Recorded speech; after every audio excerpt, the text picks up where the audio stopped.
Toda a Escritura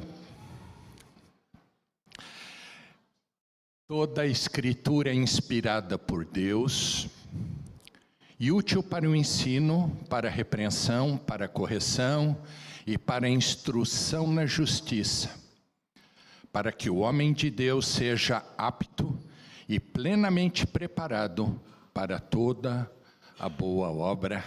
Louvado seja o Senhor por isso. Queridos diáconos, por favor, distribuam as páginas aí para auxiliar na nossa aula. Silvio, por favor. Aqui temos uma Bíblia hebraica, para quem nunca mexeu e não sabe como é. Não, eu preciso de mais um diácono aqui.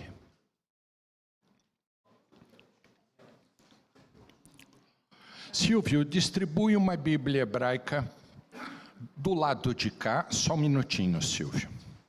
E outra Bíblia hebraica do lado de cá. Na fitinha azul tem a divisão dos livros no hebraico. Só para vocês entenderem o que vamos conversar aqui. Ambas têm as divisões para entendermos a nossa conversa. E Silvio, aqui temos a Vulgata da Igreja Católica, e aqui no azulzinho aparecem os 7 livros adicionais que estão na Bíblia Católica, na Vulgata, só para vocês entenderem aonde eles estão localizados. É só para termos uma feição ao que vamos conversar hoje. Essa vai passando junto e nós vamos conversando ao longo da aula.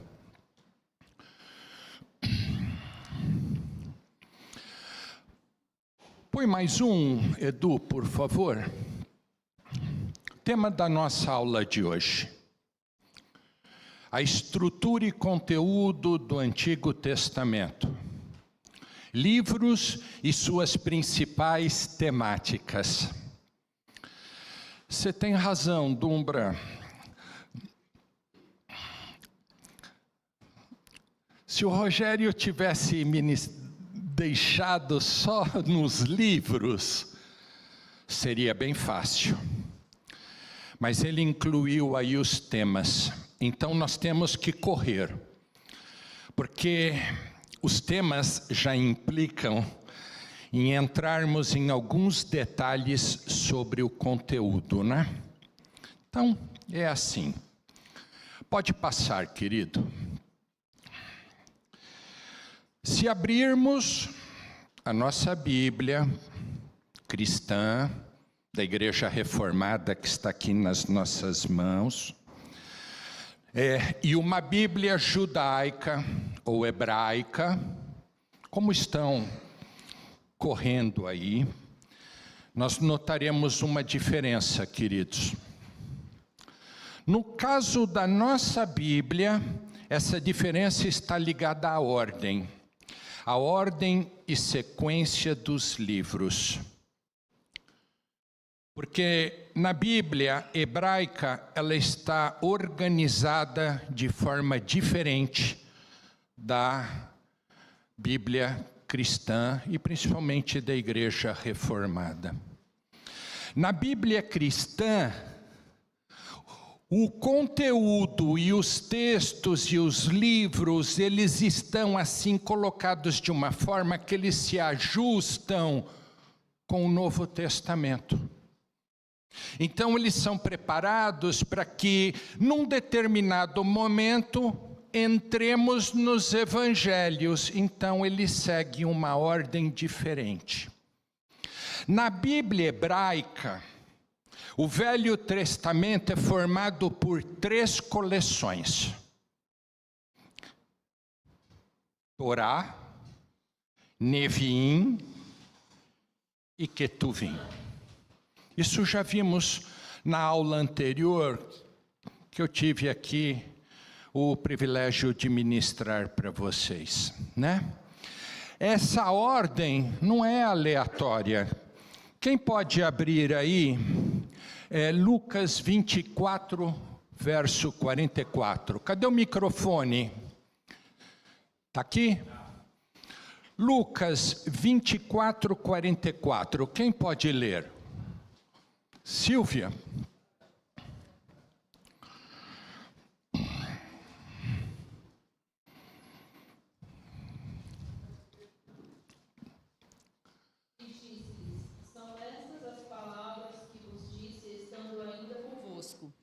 Que convinha que se cumprisse tudo o que de mim estava escrito na lei de Moisés, e nos profetas e nos salmos. Então foi assim que o Senhor Jesus se referiu às Escrituras. Ele disse, porque tudo o que de mim está escrito aonde? Na lei, na Torá. Tudo que está escrito nos profetas, Neviim, e tudo que está escrito nos salmos,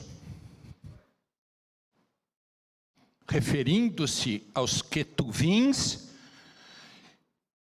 essa é a estrutura do Antigo Testamento, manifesta pelo próprio Senhor Jesus. Ele não fugiu à regra judaica e nem a regra hebraica. Por quê? Muitos diriam, mas Cassoli, isso parece, essa ordem, parece perfumaria de organização, é uma cosmética. Mas nós vamos ver que não. Porque para os judeus, o que acontece é que a ordem está colocada em coletâneas. Eles fazem coletâneas. Enquanto para nós, segundo a versão cristã, a ordem está colocada com base em temas. Uma coisa é coleção, outra coisa é tema. O que houve então? De acordo com os judeus, as coleções estão colocadas desta forma porque elas servem como fio condutor para a base da aliança que Deus estabeleceu com o seu povo. Deus estabeleceu uma aliança que começa lá na Torá. E depois ele aperfeiçoou essa aliança juntamente com os profetas. E depois ele finalizou essa aliança com os escritos mais variados possíveis. É essa a questão.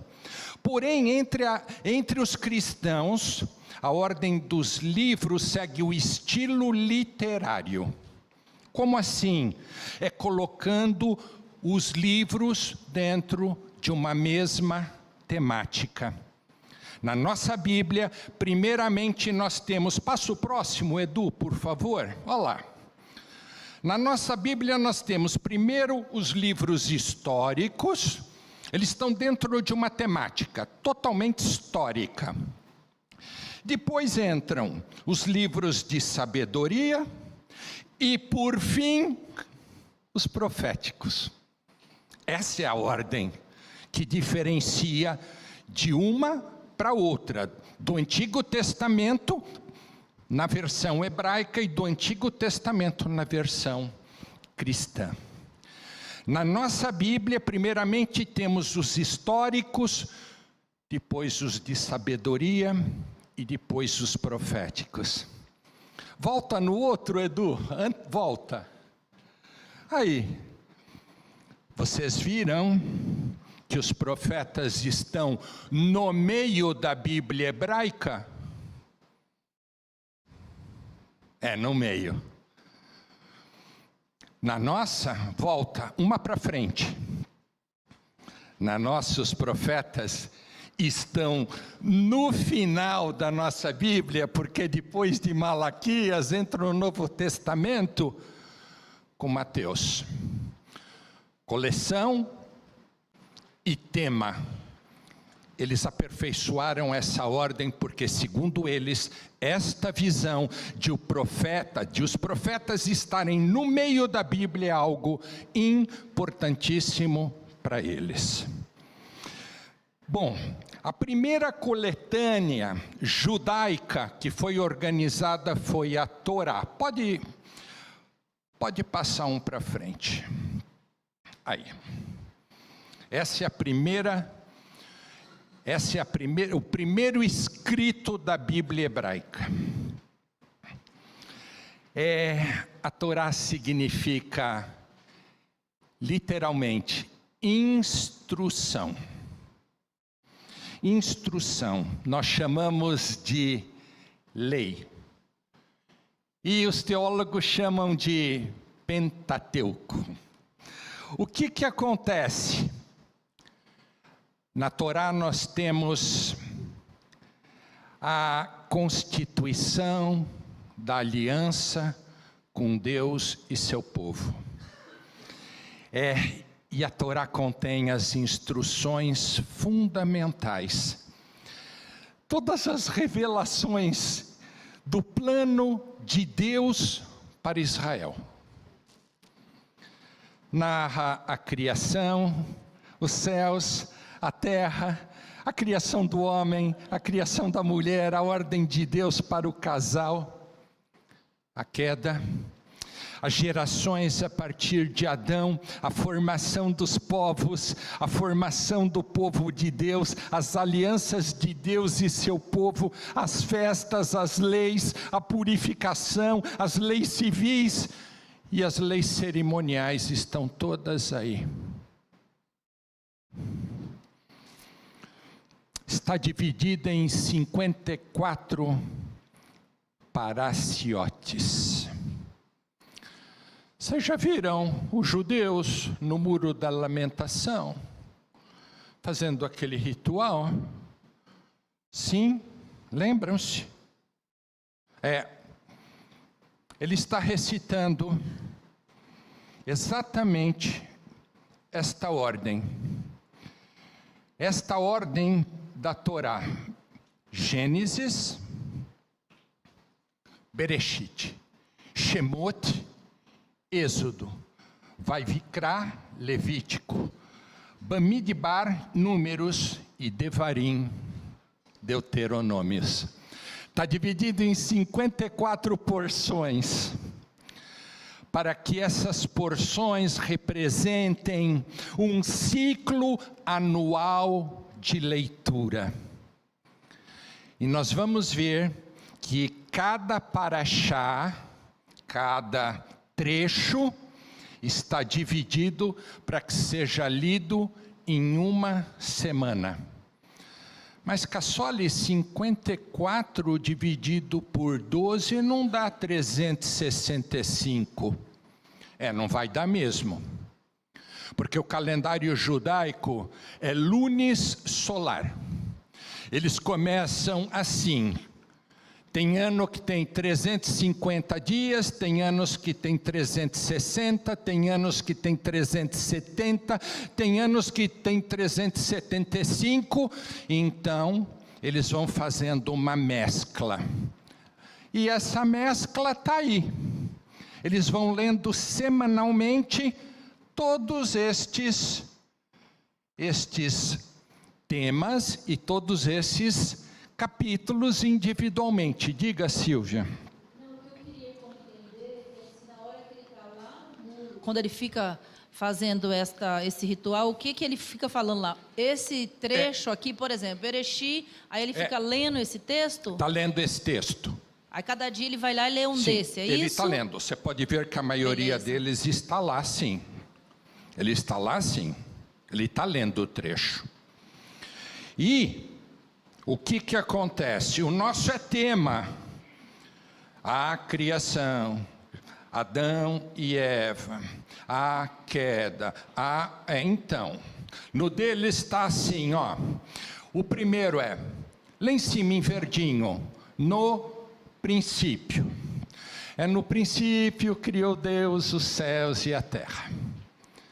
Cada paraxá começa exatamente com a palavra com que se inicia o texto bíblico. Por exemplo, o segundo aparece ali, Noé. Noé. Eis a história de Noé. É o que diz Bereshit 6.9. Quando chegamos lá, e partiu, Bereshit 12, disse o Senhor, sai da tua terra, larga a tua parentela e segue. Entenderam como que isso é feito? É mais ou menos assim, ok? Para que a classe entenda como funcionou a divisão da Bíblia hebraica na sua versão original, tá bem? Muito que bem. Nós temos que, como a igreja está esse ano fazendo uma campanha de leitura, nós vamos ver que essa campanha de leitura é bíblica. Eles também fazem a campanha de leitura para ler a Torá em 54 porções ao longo do ano. Ok, senhores? Então isso é feito anualmente para eles. Anualmente. Diga. Sincronizado. E um detalhe. Dizem que quando ele termina o primeiro trecho termina com uma indagação. A indagação é, bom, o que virá na sequência? A resposta vem no segundo. Aí ele lê o texto, vem uma nova indagação. A resposta vem no terceiro. E assim sucessivamente. Ela é alternada com perguntas e respostas. Perguntas e respostas. Ok? Ok. A segunda coletânea, pode avançar Edu? Está aí. Nevim, os profetas. A segunda coletânea, ela está sedimentada na aplicação concreta da primeira história de Israel na Terra Prometida. Está aí, Josué entrou na terra. Depois vieram juízes, depois vieram os profetas, os reis, os profetas posteriores e os menores. É assim que ela está organizada, por uma cronologia que leva exatamente a coleção e o tempo certo que as coisas foram acontecendo, tá? Então ela começa com os profetas anteriores. Eles narram a história de Israel a partir da chegada na Terra Prometida com Josué. Josué para nós é um livro separado. Para eles, Josué, Juízes, Samuel e Reis são profetas, porque narram a história de Israel. Interessante isso. Eles entram na terra com Josué. Josué escreve o primeiro livro e na sequência, juntamente com Juízes, Reis, eles vão narrando a história de Israel. E terminam com a expulsão da terra prometida, com o exílio babilônico. Entraram na terra e termina com o exílio. Põe o próximo, por favor, Edu. Mais um. Aí. Nós temos que entender juntamente com este cronograma que está com vocês. Olha lá. Eles estão lá em cima, ó, entraram na terra. Juntamente com Josué, vão seguindo-se os reis. Todos os reis do norte, todos os reis do sul, e juntamente com os reis, os seus profetas. O que isso significa dizer? Que eles vão seguindo essa história profética juntamente com os seus profetas e juntamente com os seus reis. Não está separado, está unificado o entendimento. E termina aqui, ó, com o exílio. Com o exílio. Os profetas vêm justamente narrando toda a história até o exílio, e aqueles que são posteriores ao exílio narram o momento do exílio, até o momento que vem Esdras e recomeça a fundação de Jerusalém, depois do exílio babilônico. Então vamos lá. É assim, começa com os profetas anteriores. Eles narram a história de Israel a partir da chegada juntamente com Josué. Terminam os profetas com a expulsão da terra no exílio babilônico. E depois, os profetas posteriores narram o discurso dos profetas antigos. Os profetas posteriores, volta um, Edu, por favor. Olha lá os posteriores. Isaías, Jeremias, Ezequiel narram os fatos que começaram com Josué, Juízes, Samuel e Reis. E quando nós chegamos com os profetas menores, que são os 12, o que acontece? Eles vão explicar o que aconteceu no momento do exílio. Eles vão explicar também a razão da esperança que Deus trouxe para eles durante o exílio, e vão ainda explicar as alianças menores, exaltando Davi como rei, exaltando o único local de adoração, que é Jerusalém. E nós temos que entender que os profetas não preveem o futuro para os judeus, mas os profetas serviram como incentivo às próximas gerações, para que as próximas gerações recordem-se sempre da aliança de Deus, tornando essas gerações aptas a reconstruir quantas vezes forem o sonho do povo eterno, que é herdar a terra prometida. Interessante, né? Em breves palavras, nós temos a seguinte estrutura. Mais um para frente, Edu. Aí. Não vai dar para passar falando sobre 14 profetas. Nós estudamos o semestre retrasado Jeremias.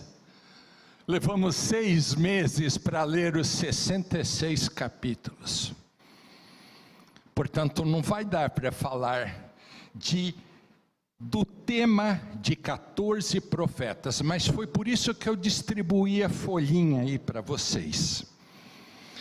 Essa folhinha da cronologia tem a principal temática de cada profeta. Então, por exemplo, Isaías, está aqui. Isaías profetizou sobre o Messias, é o que está escrito na nossa folhinha. Jeremias, está aqui. Jeremias profetizou sobre o arrependimento para a salvação de Judá. Ezequiel prega que o exílio é o castigo pelos pecados de Judá. Está aqui, ó. Portanto, cada um de vocês, depois em casa, com calma, poderá verificar qual a temática de cada livro profético. Porque é bastante extenso. profeta Jeremias é um livro gigantesco. Ezequiel é um livro gigantesco. Não teremos tempo suficiente de entrar em detalhes sobre a temática de cada livro. Mas esse cronograma dá uma ideia do conjunto e da formação e da estrutura do Antigo Testamento.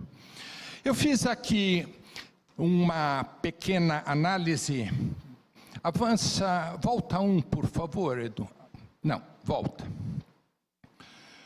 Volta. Aí. Eu fiz uma análise sobre Josué. É mais ou menos assim. A tradição diz que o livro de Josué foi escrito pelo próprio profeta Josué. Segundo os judeus, um profeta.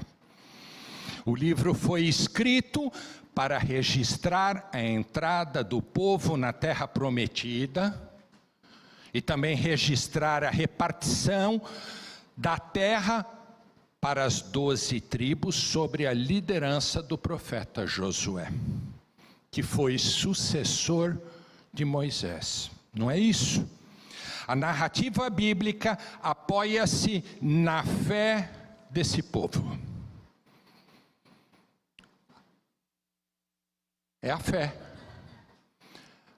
É a mesma fé que moveu Abraão. Abraão, sai da tua terra, larga tua parentela e vem comigo que eu vou te mostrar um local. Narra essa fé. É essa fé do povo e também para que esse povo tivesse a certeza da presença de Deus durante as várias lutas e durante a caminhada. Durante a caminhada. Demonstra que a terra prometida foi um presente de Deus, e isso para que todas as nações saibam. Parece que isso vige até hoje, né? Se você perguntar para qualquer pessoa no mundo, todo mundo sabe que Israel é diferente das demais nações. Isso foi ensinado ao longo da história da humanidade. A autoria do livro dos Juízes, que está na sequência, é atribuída ao profeta Samuel. E narra a história dos líderes de Israel que conduziram o povo após a morte de Josué. Estão vendo a cronologia? São listados 14 juízes. Daria uma aula de um semestre falar sobre os 14 juízes. Esses homens foram eleitos por Deus para representarem e conduzirem o povo dentro desse período que entraram na terra.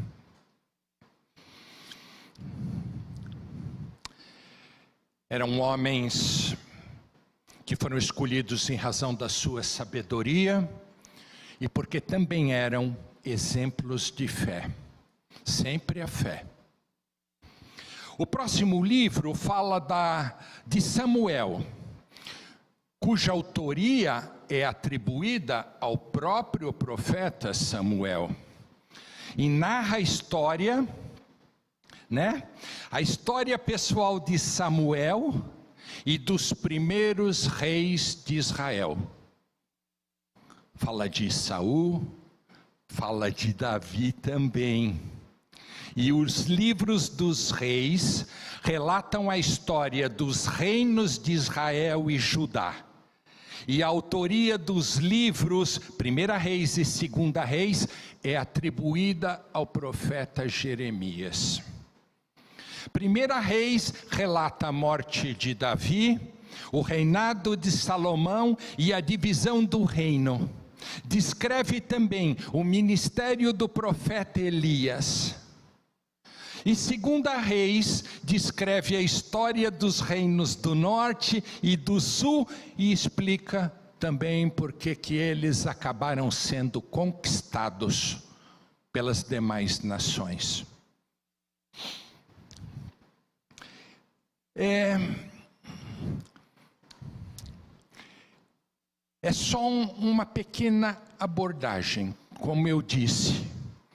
Talvez levássemos aqui meses para falar de Josué, meses para falarmos de Juízes, meses para falarmos de Reis. Mas é só para seguirmos com a temática. E com relação aos profetas, eu peço, em casa, peguem isto daqui e verifiquem o tema de cada livro profético. Bom, queridos, vamos seguir. Mais para frente, mais uma. Aqui começa a terceira divisão dos livros hebraicos. Os Ketuvins, chamados de os escritos. E os Ketuvins estão divididos em 3 temas: os livros poéticos, os livros considerados os 5 rolos, as Megiotes, e os relatos históricos. E o livro deles termina com Crônicas, que é o último livro deles. Os nossos são os profetas, o deles é Crônicas. Sabe por quê? Porque Crônicas relata todos os eventos que vêm de Gênesis, passando por todos os livros. E eles entendem que esse livro ainda está aberto, que será complementado depois da vinda do Messias judeus, que para eles não vieram, ainda não veio. Então, este livro, ele está naquela parte inacabada, ele será terminado, e a ele serão agregadas as tradições rabínicas, o Talmud e etc., depois da vinda do Messias. Por isso que esse livro é o último, entenderam? Beleza, vamos lá. Os Ketuvins começam com os poéticos, chamados de Sifrei Emet, ou seja, os livros da verdade. Por que os livros da verdade? Porque Deus usou destes livros para trazer a sua aliança com base em verdades. Você tem que ser bom, você tem que ser reto, você tem que louvar, você tem que adorar. Estas são as verdades divinas. E estes livros trazem estas verdades. O livro dos Salmos, que é o primeiro deles, pode pôr. Está aqui. O livro dos Salmos está dividido em 5 partes, ou 5 livros. A divisão está aqui, ó. De 1 a 41, de 42 a 72, de 73 a 89, de 90 a 106, 107 a 150. Eles também têm 150 salmos. Na Vulgata tem 142, tem 147, porque tem livros dos salmos que a numeração é somada. Ou seja, tem 2 salmos num único livro. Então a divisão fica um pouco diferente, mas basicamente são os 150 também. É considerado um dos livros mais importantes para os judeus. Aliás, o Senhor Jesus fez referência expressa. Ele falou da lei, dos salmos. Por quê? Olha o entendimento. Porque os salmos estão divididos igual a Torá. Na Torá temos o Pentateuco. Aqui também temos um Pentateuco. Por quê? Porque para eles há dois comandos na vida de um homem. É assim: o da mente e o do coração. É o do intelecto e o das emoções. Eles andam juntos. Existem dois caminhos para o serviço a Deus. Dois caminhos. É o caminho da prece e é o caminho da Torá. Tem que andar junto. Enquanto a Torá te dá o entendimento, os salmos te dão o sentimento do coração.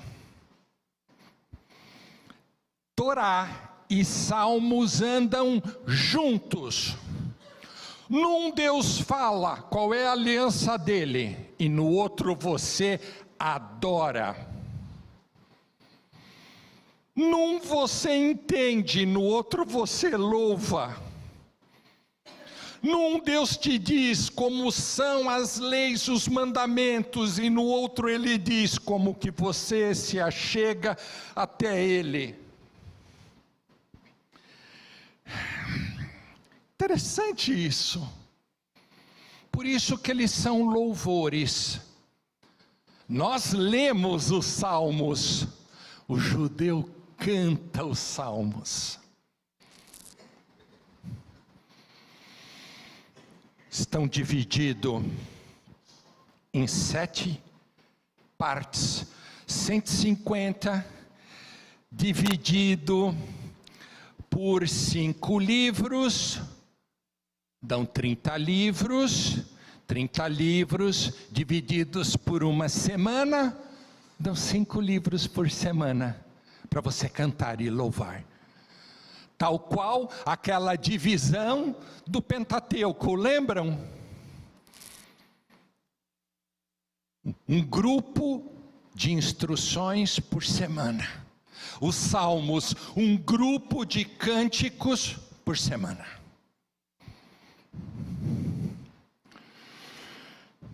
Foram escritos no ano de 1440 antes de Cristo, mais ou menos.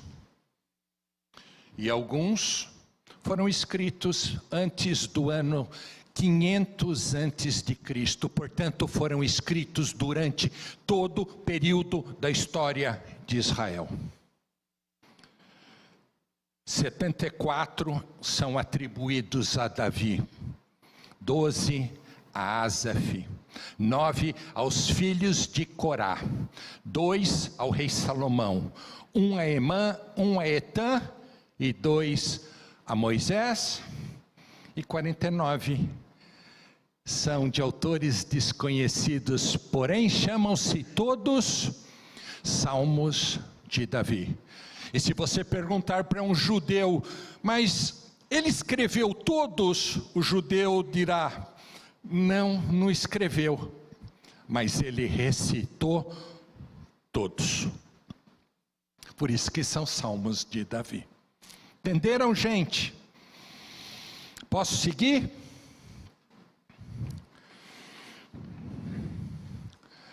Os salmos foram escritos para alimentar nossa fé. Os salmos foram escritos para nos dar sabedoria, para termos devoção e intimidade com Deus. Os salmos ensinam que os crentes devem ser fiéis a essas verdades bíblicas. Os salmos ensinam que Deus cuida daqueles que são obedientes à sua vontade. O Salmo 1 começa: os justos e os ímpios. Porque os justos são assim, são como uma árvore frutífera. Mas os ímpios não são. Eles são como a folha, que não serve para nada no vento, vai secar e vai ser lançada no fogo. Verdades bíblicas. Os salmos constituem a maior fonte de inspiração e ajudam-nos a vencer os dramas da vida. Tá bom? Como uma explanação ampla. Vamos seguir? Próximo. Provérbios.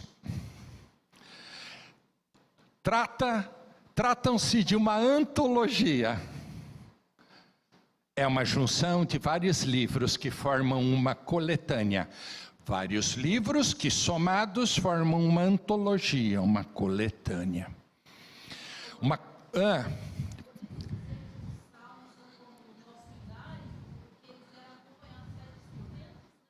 Sim, eles são cantados. Lá não aparece como inário, aparece como louvores. A tradução hebraica de salmos é louvores. Sim, aparentemente sim, porque muitos salmos falam: cantai ao Senhor com símbolos, com cordas, com flauta e etc. Possivelmente, com certeza. Com certeza. Essa coletânea recebeu um título destinado ao rei Salomão. Na visão judaica, é um livro terapêutico, é um livro de cura. Cura. Porque ensina o homem a viver com sabedoria e temor. Temor ao Senhor. Interessante, está dividido desta forma aqui, de 1 a 22, de 22 a 24, de 25 a 29, 30 e 31. Os primeiros 22 são da autoria de Salomão, os demais são os ditos sábios de Salomão.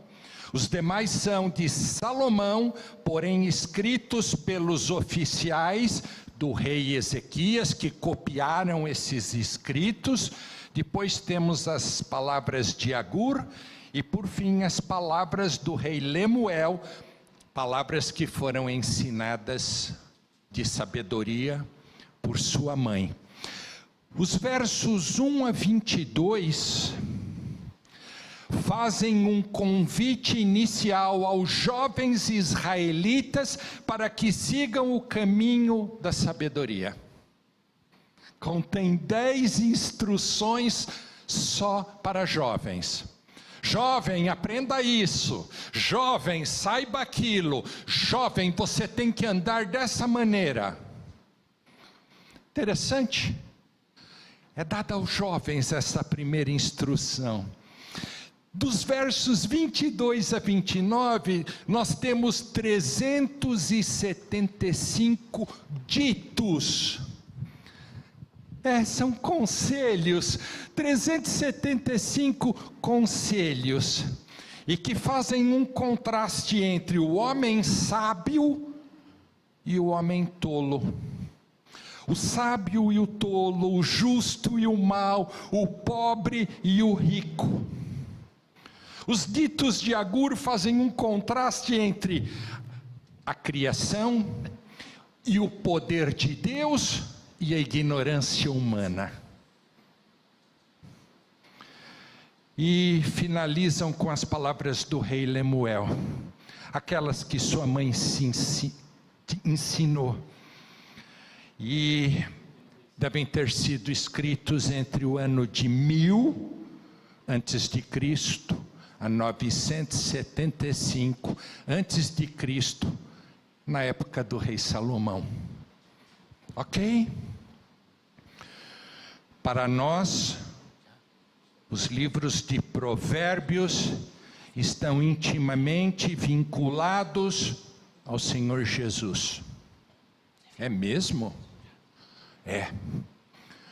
Porque os livros do Novo Testamento dizem que o Senhor Jesus é a sabedoria de Deus. Porque neles estão ocultos todos os tesouros da sabedoria e do conhecimento de Deus. Matéria dos cultos que o pastor Ion tem pregado todo domingo, Colossenses 2. Interessante, né? Vamos seguir? Próximo. Livro de Jó. Poético. Na visão judaica, narra a trajetória de vida de um homem. Talvez seja o livro mais antigo da Bíblia hebraica. Ele é a história de todos nós. Estou dando a visão judaica, hein? Pois todos nós sofremos de algum modo. E muitas das vezes, o nosso sofrimento não faz qualquer sentido. E os 4 homens, que são os amigos de Jó, eles refletem a nossa situação. Eles tentam compreender o sofrimento de Jó. Esse é o pano de fundo do livro de Jó. E o ponto fundamental revela o grande conflito que existe entre Deus e Satanás. Entre o Messias remidor e o diabo. Estão entendendo a visão? Há um conflito literal, retratado por meio de uma batalha, que começou nos céus, está sendo disputada dentro dos nossos corações, certo, Rodolfo? É uma batalha espiritual, queridos. Alguém quer roubar os nossos corações, quer roubar nossas mentes, quer roubar nossos corpos. E isso é um problema vivenciado por todos nós seres humanos. E o livro retrata isso na sua essência. O livro mostra a razão para vivermos num mundo onde há maldade. E como devemos lidar com questões inquietantes. Perda de filhos. Jó perdeu os filhos. Perda dos bens. Perda do casamento. Perda da saúde. Não é isso? A narrativa leva-nos a uma reflexão sobre as nossas faltas de respostas para essas questões intrigantes da vida. E sobre a necessidade que temos de ter um remidor e um salvador.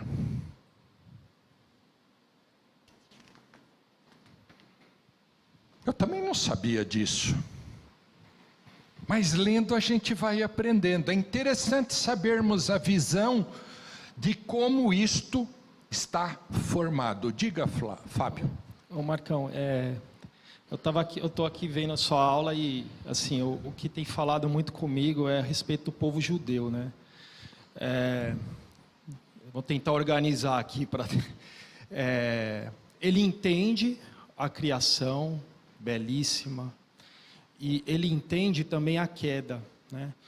Quando nós cristãos, nós que temos a Cristo, isso tudo acaba sendo mais leve nas nossas vidas, porque o Senhor Jesus, Ele veio aqui para pagar o preço do nosso pecado, né? Então isso torna as coisas mais leves para a gente, né? Mesmo assim não são fáceis. Então eu fico imaginando para o povo judeu, né, que ainda tem a questão da queda, né? Então, assim, isso eu acho que tem falado muito no meu coração a sua aula nesse sentido também, tá? Então, se você pudesse comentar um pouco a respeito disso. Só que está escrito também, querido, que eles entenderão quando verem a volta do Senhor. entenderão e verão e se amargurarão terrivelmente e chorarão, porque eles perderam tempo com legalidades, com formalidades, com cerimoniais e não enxergaram o principal. Incrível que os livros deles são idênticos aos nossos. Idênticos. Só que estão cegos, vendados os olhos. Mas abrirão, e verão, e lamentarão. É inevitável, vai acontecer.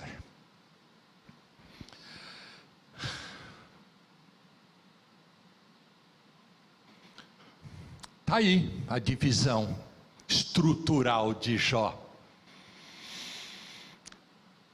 Deus pergunta a Satanás: Jó é piedoso? Vamos ver se é mesmo. Jó abençoado com riquezas, com filhos, com filhas, e aí aparecem seus amigos, tentando entender o sofrimento, e Eliú vem criticar. E aí Deus mostra a ele que ele, Jeová, é soberano e justo, e sofrimento e fé caminham junto, e é superável. E Deus mantém Jó, e Jó se mantém fiel, mesmo na adversidade. É isso que nos ensina. Pode pôr o próximo, querido. Cânticos dos Cânticos. Entramos nos 5 Megilotes. Vocês viram que eles colocaram, né? Torá, 5 livros, o Pentateuco. Salmos, 5 livros. E agora os rolos, 5 Megilotes. São rolos separados que contam as festas de Israel. Vamos ver? Pode ser que na nossa Bíblia esteja assim, somente cânticos, e na Vulgata está Cantares, e retrata o amor eros sexual, erótico, entre um homem e uma mulher.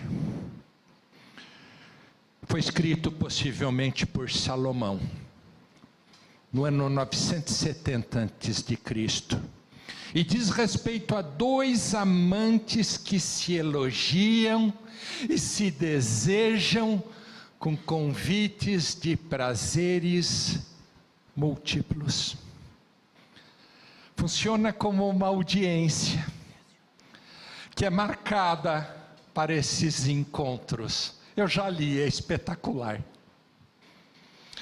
Um dia comparece o homem, no outro dia comparece a mulher, e eles vão tratando de assuntos bem pessoais, bem íntimos, e eles estão marcando esses encontros para se amarem. E a tradição interpreta como sendo uma alegoria entre Jeová e Israel. A tradição cristã interpreta como sendo um poema que trata da relação de Cristo e a igreja. Nossa, que amor! É um amor íntimo, íntimo.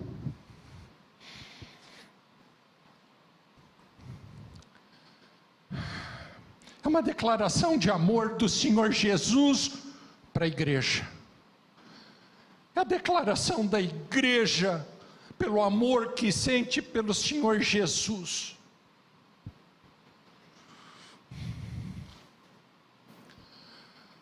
O livro está dividido assim: há um diálogo entre os amantes, a mulher visita seu amante, a mulher fala dando instruções às mulheres de Jerusalém, há uma festa de casamento, o homem descreve a beleza física da sua amante, a mulher visita o homem e os observadores descrevem a beleza da mulher que é a igreja.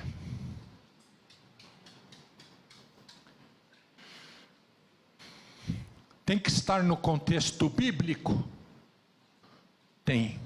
Jesus ama a sua igreja de coração. Próximo, queridos. O livro de Ruth, segundo Megillah Ruth, está aí. Nós conhecemos essa história, né? De Ruth. Igreja, 10 minutos, não vão embora. Não vão embora, porque vão perder o contexto final. O livro de Ruth é atribuído ao profeta Samuel e trata da história de uma mulher moabita que, não sendo judia, ela se converte à aliança da Torá. É por essa razão que o livro é lido durante a festa de Shavuot. É lido assim: quando o povo judeu entrega e celebra os 10 mandamentos que receberam no deserto. E ocorre aquela aceitação voluntária. Ruth aceitou voluntariamente se tornar uma judia. É uma narrativa que mostra como um não-judeu se torna um judeu, migrando para uma comunidade judaica porque aceitou voluntariamente a aliança. Para os judeus, a narrativa referenda à dinastia de Davi, porque Davi descende de Ruth. Por isso que está dentro do contexto bíblico. Ruth era bisavó de Davi. Foi, né? Ruth, uma estrangeira, moabita, convertida. O livro faz uma reverência ao dever de hospedagem que o povo judeu manifesta perante o estrangeiro, que é uma das leis. Receberá o estrangeiro como se fosse você um hóspede. Para nós cristãos, o grande foco do livro é Deus remindo para si um povo próprio. Deus levantando um grande rei que é Davi, do qual Jesus é o seu descendente direto.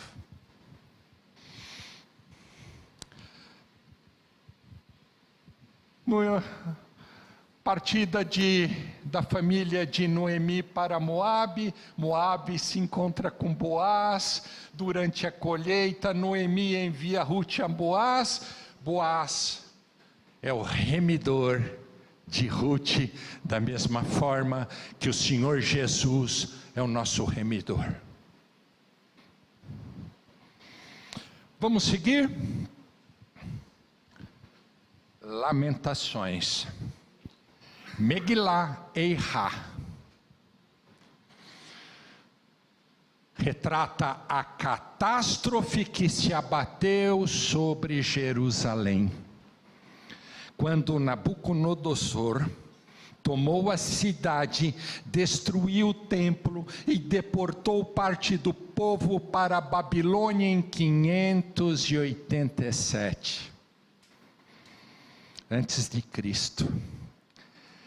Esse livro foi escrito para fazermos uma reflexão sobre o pecado e sobre o sofrimento que o pecado traz sobre nossas vidas. A queda de Jerusalém não é tratada como um evento histórico, mas trata-se de um julgamento divino por causa da rebelião do povo. É uma advertência às negligências proféticas. Atualmente o livro é lido na festa ou no feriado de jejum de Tisra B'Av, 9 de julho. O dia que o templo foi destruído pelos babilônicos.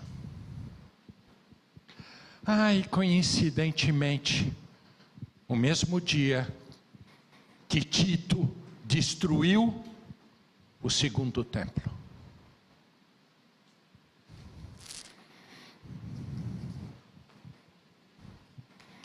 Coincidência?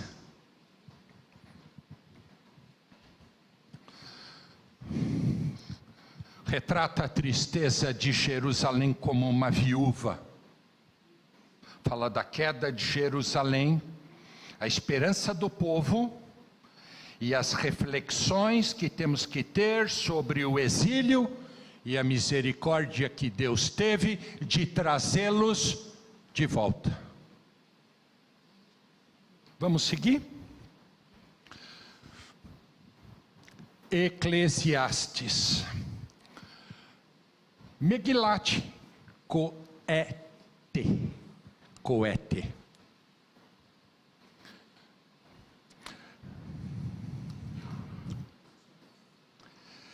Também conhecido como o livro do pregador, ou também como o livro do professor.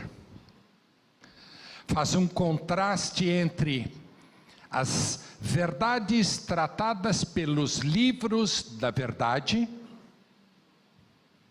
que nós vimos, né? Os Salmos, os Provérbios e o livro de Jó. Ele faz um contraste e apresenta uma visão cética da existência humana. É espetacular esse livro, vale a pena lermos. Salomão é o autor e discute o sentido da vida e a melhor forma de se viver.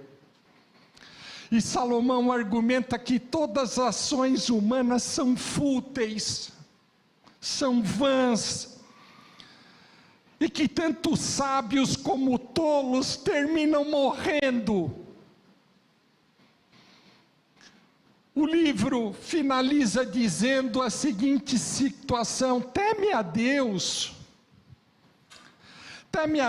e observe os seus mandamentos, porque só isso é bom para o homem.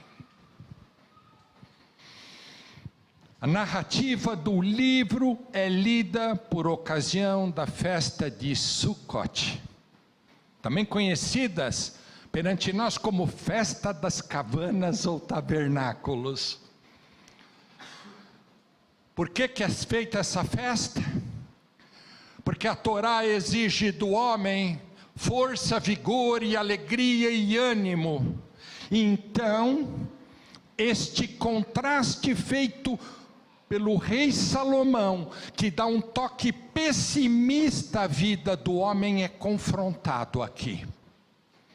A festa de Sukkot é um festival onde o povo celebra os primeiros frutos, a primeira colheita agrícola em ações de graças, porque é neste momento que o povo se une para louvar exclusivamente ao Senhor. É uma homenagem àquele período que vagaram no deserto durante 40 anos depois que deixaram o Egito, vivendo em cabanas. Uma homenagem ao período que vagaram. E numa visão messiânica, será aquele momento onde todas as nações da terra irão afluir para Jerusalém. Esther, calma. Não, pode ir, pode seguir, mais um. Esther. Esse livro eu não preciso nem contar, a igreja foi assistir essa peça no teatro, não foi? Quem foi? Muitos foram aqui. Conta a história da libertação do povo judeu durante o exílio persa. Esther encontra-se entre os cativos da Babilônia, casa-se com o rei persa Assuero, tradicionalmente conhecido como rei Xerxes. E nós temos que, vivendo no palácio e sendo tutorada por Mordecai, seu primo, Esther acaba descobrindo um plano elaborado pelo ministro Hamã para tirar a vida de Mordecai e também dos judeus. Um plano que visava a elaboração de um decreto. Um decreto que iria determinar a morte de todos os judeus. Porque os judeus incomodavam esse ministro Hamã. Então, Esther intercede com sua vida e reprime o complô, fazendo com que Hamã fosse finalmente enforcado pelo rei Xerxes. Esse levante deu espaço à chamada festa de Purim, também conhecida entre nós como festa da sorte, pura sorte, pura sorte. E aí celebramos a libertação do povo. A história de Esther ensina que através da providência de Deus, mesmo estando o povo espalhado e exilado, ele se faz presente. E mostra também a ocultação divina. Não tem aquela parte que diz assim na Bíblia: Senhor Deus, me coloque em oculto para que Satanás não me veja? É mais ou menos isso. Certas coisas na vida Deus nos oculta e nos livra. E é impressionante isso. Esse livro ensina, por fim, a influência que uma pessoa que deseja fazer o bem acaba vencendo o mal. Esther torna-se rainha. Os planos de Hamã contra Mordecai, ou Mardoqueu para alguns, porque ele era babilônico, referia-se esse nome a um deus babilônico, Marduk, para nós chamado de Mordecai, e finaliza com a vitória dos judeus. Próximo. Chegamos finalmente aos 3 livros do relato. Quem quer que eu continue? Só você. Você.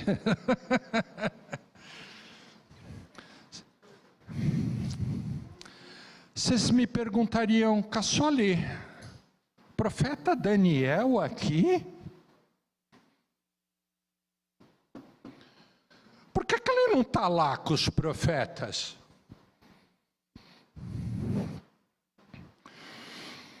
É por causa do conteúdo profético. Segundo os estudiosos, uma das razões por este livro estar entre os escritos e não entre os proféticos, se dá pelo fato do livro ter sido escrito em 2 idiomas. Uma parte em hebraico e uma parte em aramaico. Afinal de contas, Daniel viveu no exílio babilônico. Então, este livro tem 2 escritas, e isso incomodou um pouco na hora de se incluir o livro. Além disso, porque parte da revelação divina se deu por meio de visões. Foi um pouco diferente dos demais profetas. Os demais profetas diziam, porque assim diz o Senhor. Daniel não agiu dessa forma. E outros sustentam que o cânon dos profetas, na época em que o livro foi escrito, talvez já estivesse fechado. Então ele acabou sendo incluído a posteriori. É por essa razão que ele está entre os escritos. Colocando de lado essas argumentações, que são acadêmicas, nós temos que o livro foi expressamente referendado pelo Senhor Jesus. Calma, calma. Você quer que a classe saia sem saber isso?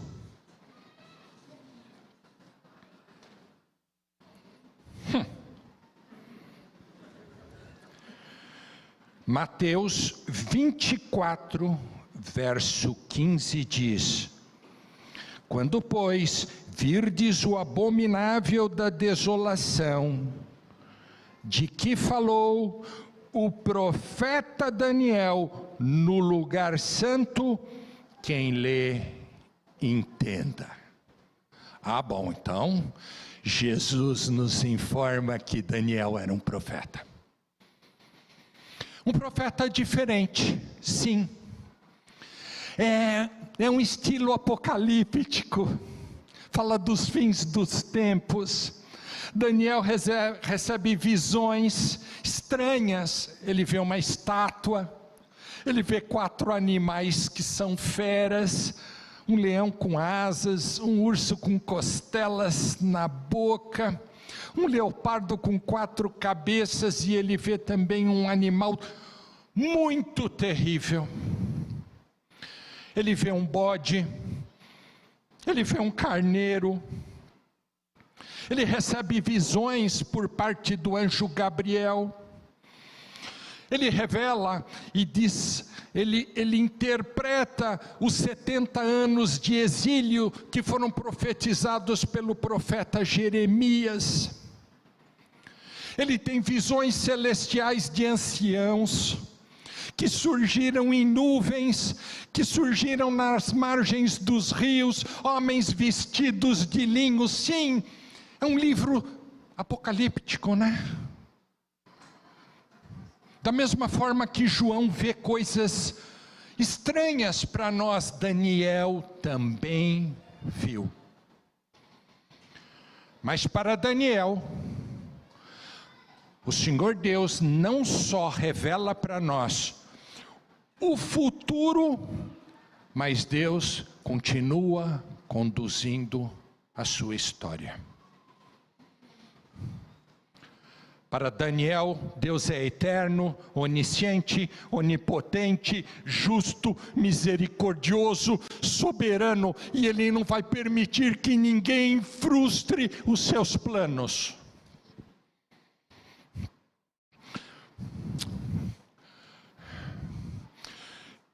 Eu vou ter que pular essa parte espetacular das 70 semanas, não dá tempo de falar nada nessa aula. Edu, o próximo.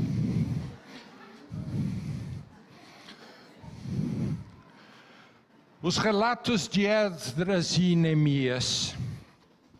Todos sabemos o que Esdras e Neemias fizeram. Eles voltaram do exílio E o que eles fizeram? Eles ficaram integrados num quadro de reorganização de Israel.